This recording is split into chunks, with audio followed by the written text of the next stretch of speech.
Okay, I've got a great show for you today. Do you get the feeling after watching my channel that there are organizations or the elite that want to own us and control us? Well, you wouldn't be wrong. And to go through some of the big stories in the news, I have with me Seamus Bruner. Seamus, thank you so much for coming on today.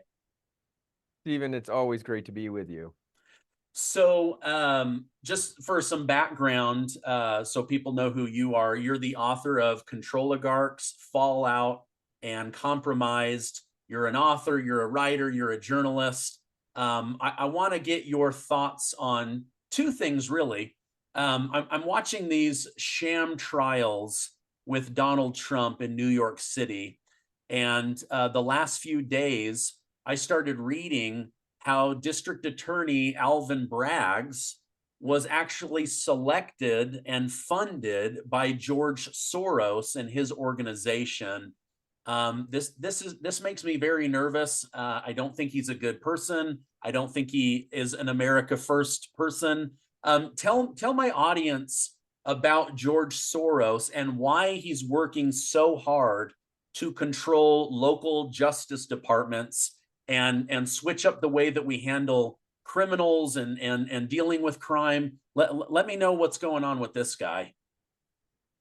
Sure. So George Soros, for those who haven't heard of him, is probably the most prolific political financier in modern history. He donates 100%, $0 to Republicans, 100% of his money goes to Democrats. I mean, you may find a $20 donation to the political right here or there, but really it's all to Democrats. In the last few cycles, it's topped $150 million from one man alone to various candidates at every level, from the presidency. He's right now Joe Biden's biggest donor. He's maxed out his contributions to Joe.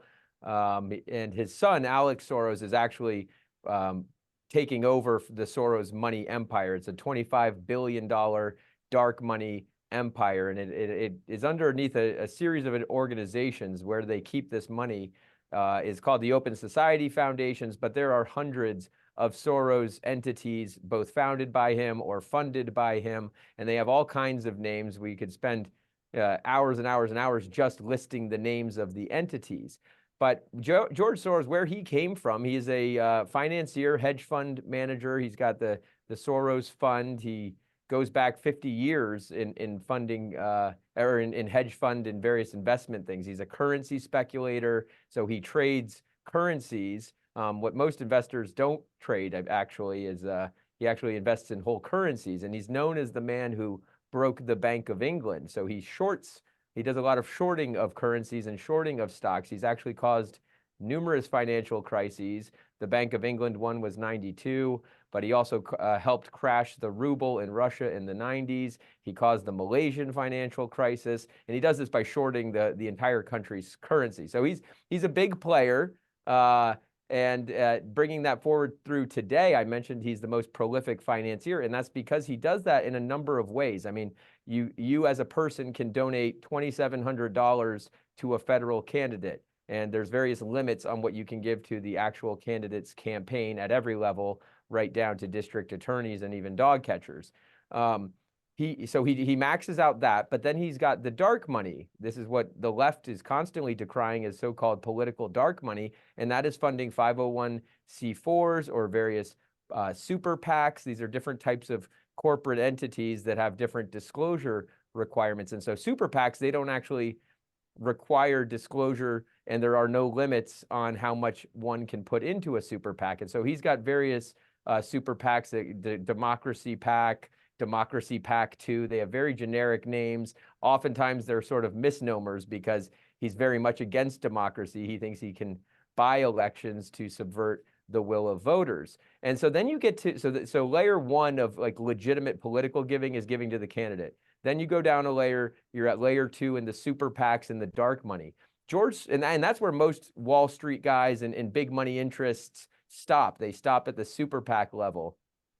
George Soros goes deeper. He funds prosecutors, like you mentioned, Alvin Bragg. He's funded Fani Willis. He's funded a number of these prosecutors who are completely manufacturing charges against Donald Trump for things that they've never, I mean, these are legal theories that have never been tried before. So when I say manufactured, I'm not just being biased there in some way. They've never been used before to go after someone. And they're not just trying to get Donald Trump to pay a fine. They're trying to bury him under the prison. And these are Soros-backed prosecutors. Now, that's a sort of an insidious layer of political financing, is buying off prosecutors to trump up charges. George Soros goes deeper, and he actually funds a fourth layer, which is through his nonprofit outfits. They're so-called nonprofits, so-called charities. One of these is called the Citizens for Responsibility and Ethics in Washington, also known as CREW. And CREW is leading the charge to remove Donald Trump from the ballot. They are the ones who have successfully done this, at least, until it gets reversed on appeal in various states. Colorado was the first one, the state of Maine. And so, I mean, there could be nothing further from democracy than using prosecutors to trump up charges against a candidate, or to try to get a candidate's name removed from the ballot. And so that is, in a nutshell, how George Soros puts his fingers on the scales of our elections. There's all kinds of other entities he funds: get out the vote efforts, ballot chasing, ballot harvesting, and things like that. And that's why I say he's the most prolific political financier in modern history. Yeah. Wow. I didn't realize how many layers deep. Did I just read that he gave $60 million to Joe Biden? Or maybe it was just to the Democrats overall? No, so that would be through a super PAC, and the super PACs are by design vague how the money is spent. But yes, it will be through, and like I said, he's got so many different ones. I mean, 60 million would be on the low end of what he plans to give ahead of the 2024 election. Back in the 2022 midterm election, he was at, I believe, 187 million for various Democrats, but they deploy those resources in various ways. So it's hard to say all of it's for Joe Biden, but a big chunk of it is for Joe Biden. And 60 million, again, he's just getting started. Yeah. Wow. Gosh, dang. These levels of money are just almost unfathomable to somebody like myself. Speaking of, And Stephen, it's very important to note that, yeah, at the federal level, I mean, 60 million is a lot, but we're talking about billion-dollar presidential elections. These things cost billions of dollars, multiple billions actually, to win, and even Senate races get into the tens of millions. But the thing that's really important to note about the prosecutors and why this is so insidious is because getting someone like Alvin Bragg or Fani Willis or any of these other prosecutors elected, it does not cost very much money. These races historically have been maybe $100,000, couple $100,000 races to win. If you look at the prosecutors who've won district attorney races in the past, couple $100,000. So when George Soros comes in and drops $1 million in favor of Alvin Bragg, the competition, his opponent can never keep up with that, because no normal person is donating that much money to a district attorney race. I mean, we're starting to realize these are very important races, obviously. But and one thing I just want to make sure your viewers are aware of is that George Soros isn't stopping with prosecutors. Getting these so-called Soros-backed prosecutors, it's a big problem. They're the ones emptying the prisons. They're the ones who are refusing to prosecute crimes and eliminating cash bail, which is leading to total lawlessness in California.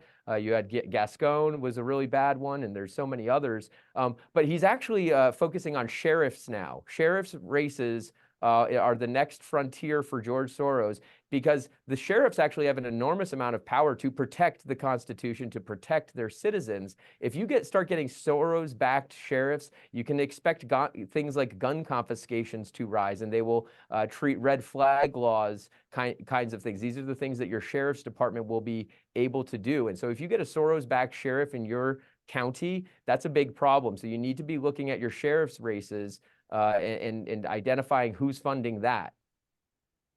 yeah, it's like, oh, why spend so much money trying to cause so much chaos? Because it's not, from what I can see, and maybe it's just the fact that I'm a conservative, is like I just can't see any good that's coming out of it. But I guess the chaos is what he's hoping for, and so he's getting the return on investment that he wants.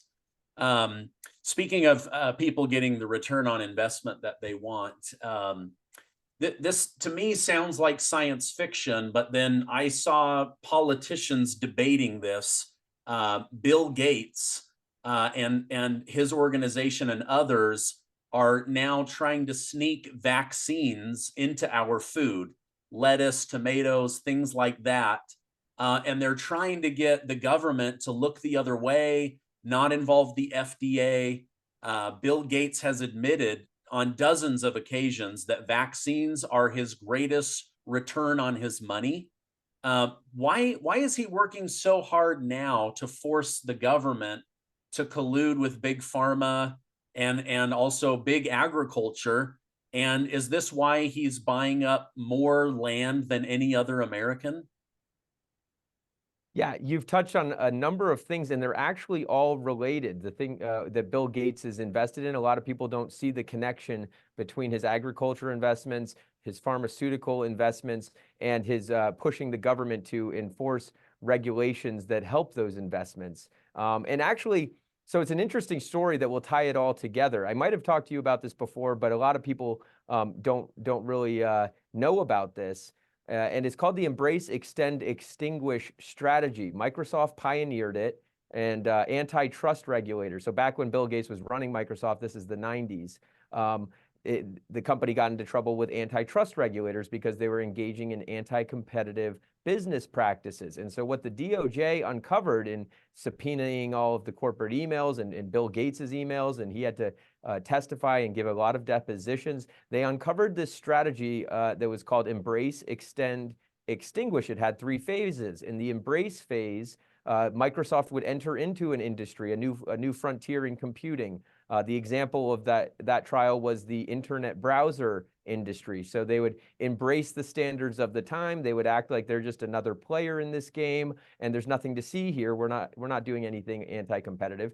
In the second phase, the extend phase, they would put their product on every computer. They would expand the reach, extend the reach of their product. This was Internet Explorer. And put it on every computer, and it would be hard to take it off. And so everybody automatically became an Internet Explorer user in a way. And then in the final phase, and this is the really dark and anti-competitive phase, this is the extinguish phase. They would seek to put their competitors out of business. And so the competitor in this browser war story was Netscape browser. And the way that Bill Gates and Microsoft would go to put the competitor out of business, they would, quote, cut off the air supply by making changes to various internet standards, kind of high-tech stuff. But imagine that a YouTube video would only play on Internet Explorer, and Netscape would have to constantly change their coding in order to comply with HTML-type regulations. Okay, so that same strategy, Embrace, Extend, Extinguish,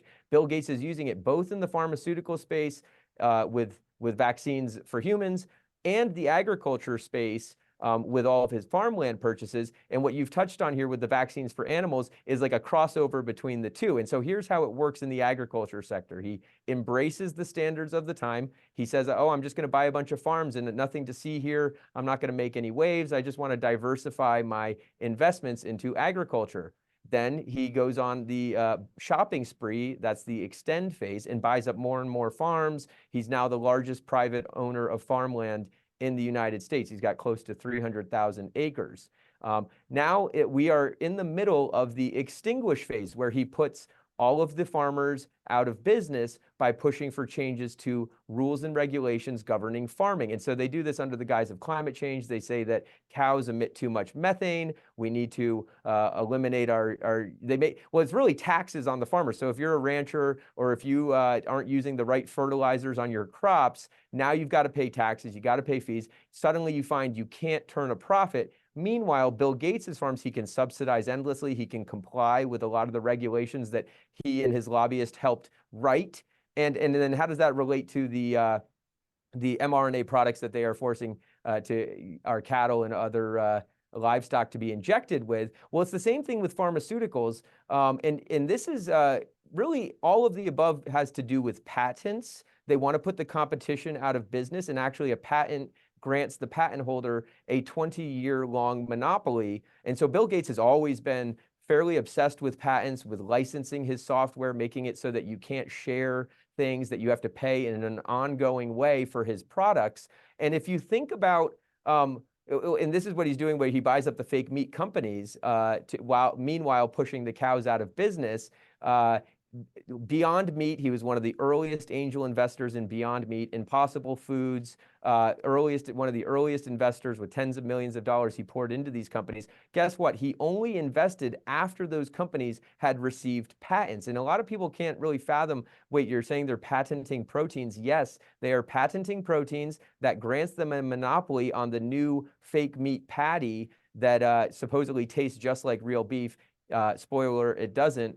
But nonetheless, this is a monopoly over the fake meat industry, and then he wants to put his competition simultaneously out of business. It's an insidious plan. And then as far as injecting the livestock with mRNA, mRNA is the perfect drug or genetic therapy or whatever you want to call it. mRNA is perfect because, and you see it with the same with the booster shots, is the patents. I mean, we all just look it up. Moderna, Pfizer, all of these companies, they have patents on these vaccines, and that means that they have a 20-year-long monopoly. Well, guess what? They can re-up their patent on a various drug just by tweaking the formula. And so this is why the fake meat companies are going to be, in theory, profitable for a long time, is because they can tweak the protein chain, they can tweak the taste, and then they can re-up their patent. And so they have that monopoly in an ongoing way. And so think of it like drugs. I mean, most people are familiar that when you buy a name brand drug, it is very expensive, but then it goes generic after 20 years and it becomes very cheap. Bill Gates wants to make sure that you have to buy the name brand meat, the name brand drug in perpetuity. And it's a main reason they were very much against ivermectin or any sort of alternatives to the vaccine, is because if there's an alternative, then you're not forced to buy the name brand. Yeah. And then now look at, as the truth has come out over time, we can see that Fauci and others were suppressing things in order to help with big pharma's profits. But more and more truths coming out: turbo cancer, myocarditis. But the fact that they're trying to sneak it into our food and not have to label it, that gets very, very scary. Yeah, you need to support your local farmers. You need to find your farmers market. There's a good chance you have one. If not, you can go online and find like-minded ranchers who are selling meat that is not tainted with weird, untested new medicines. But I recently found my local rancher. I'm in Florida, and he was only about 15 miles down the road. And now I go buy the meat box. And guess what? It's cheaper than the grocery store, and you can trust it. Yeah. No, that's those co-ops and all that is very, very smart. The World Economic Forum, the WEF, lately it seems like they're obsessed with rolling out virtual reality and making AI the thing that's going to pull humanity into the future. But as I study their past lectures on freedom of speech, humans, the lack of usefulness of humans, calling us basically waste creating bags of flesh. Why do they care so much about virtual reality and AI if they're also talking about getting rid of humans or not having so many humans in the future? Yeah, it's a great question. The last World Economic Forum, the theme was rebuilding trust, but that was really just lip service, which is good news, by the way. I know these are really heavy subjects. It'll get you down if you spend too much time thinking about it. But it's actually encouraging to know that the World Economic Forum knows we are onto them. They're giving lip service to us and saying that they're going to try to rebuild trust. Of course, we're never going to trust them again because it's just obvious where their priorities are at, which is the total enslavement of humankind.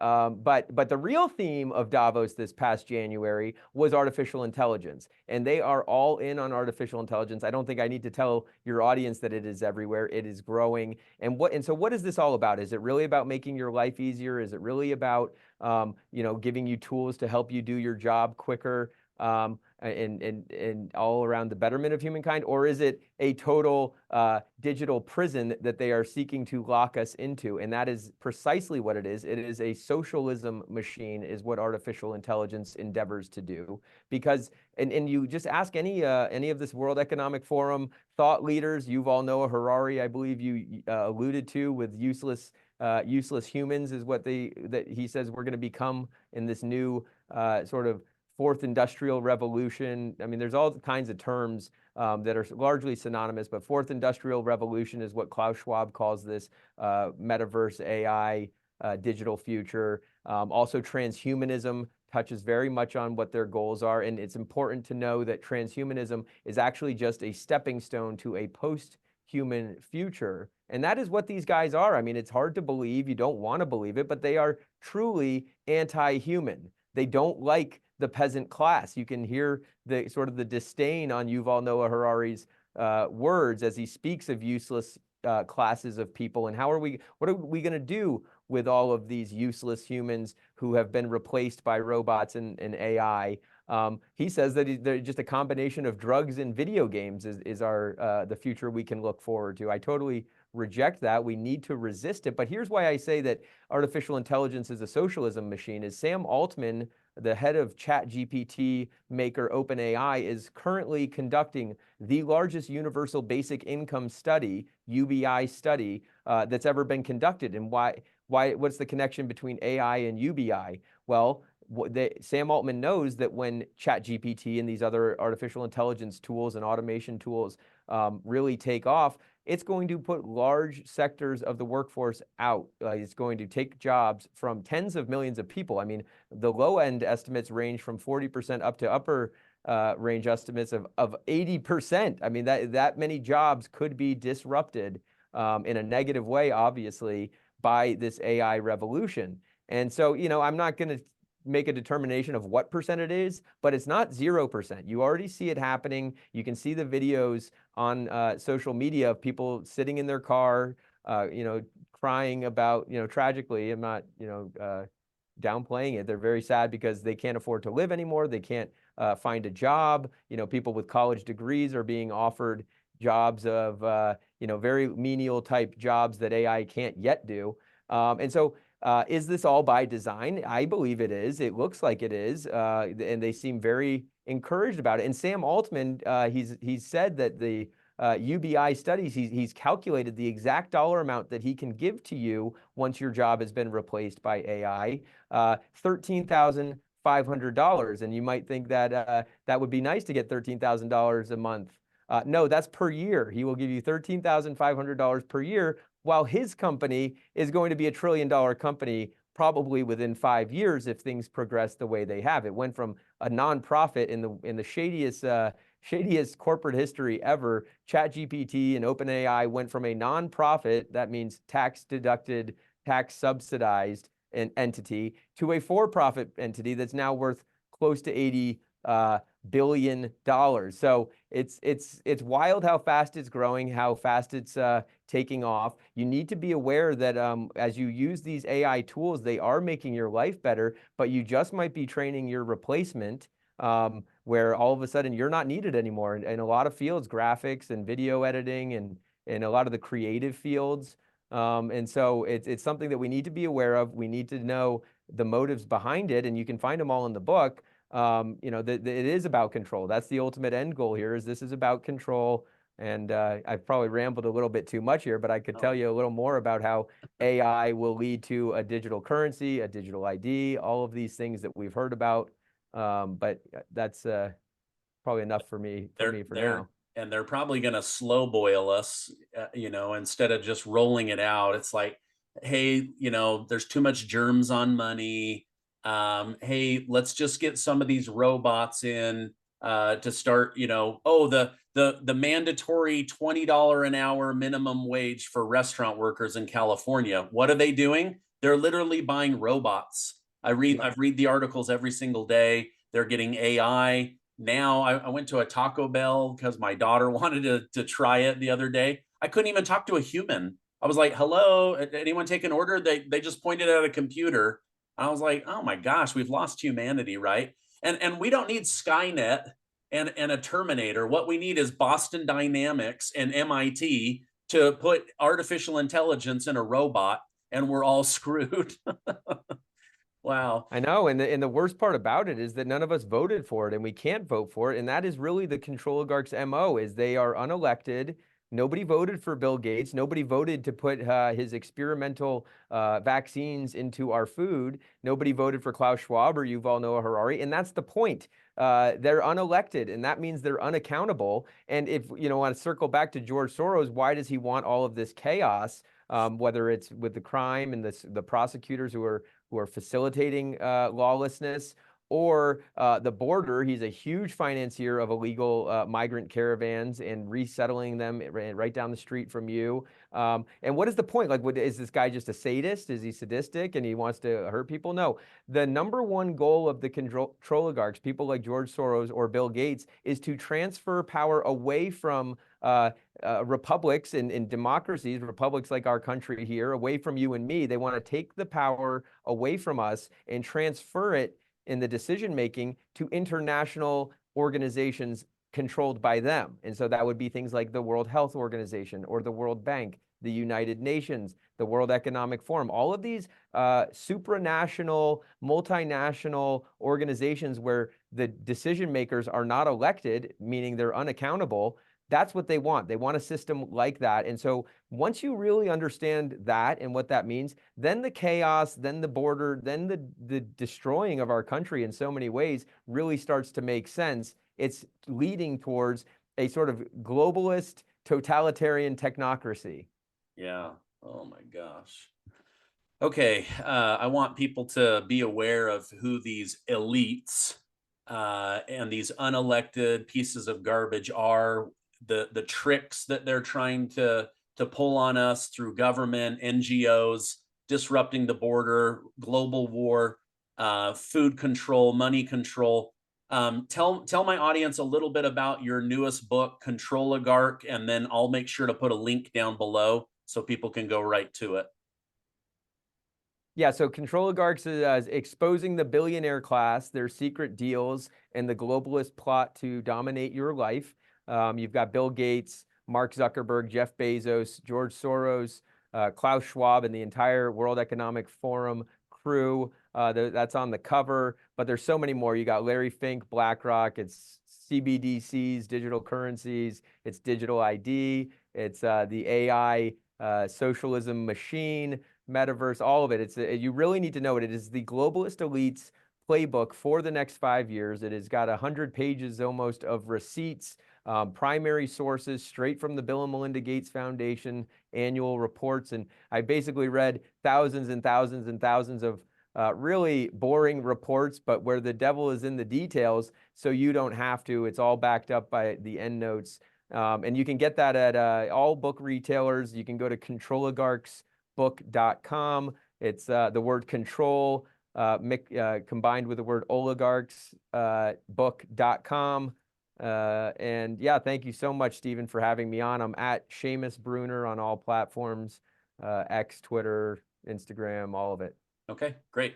I'm going to put direct links so that people don't have to try to spell it. It's a great book. It exposes so much, which is why I've had you on 3 times.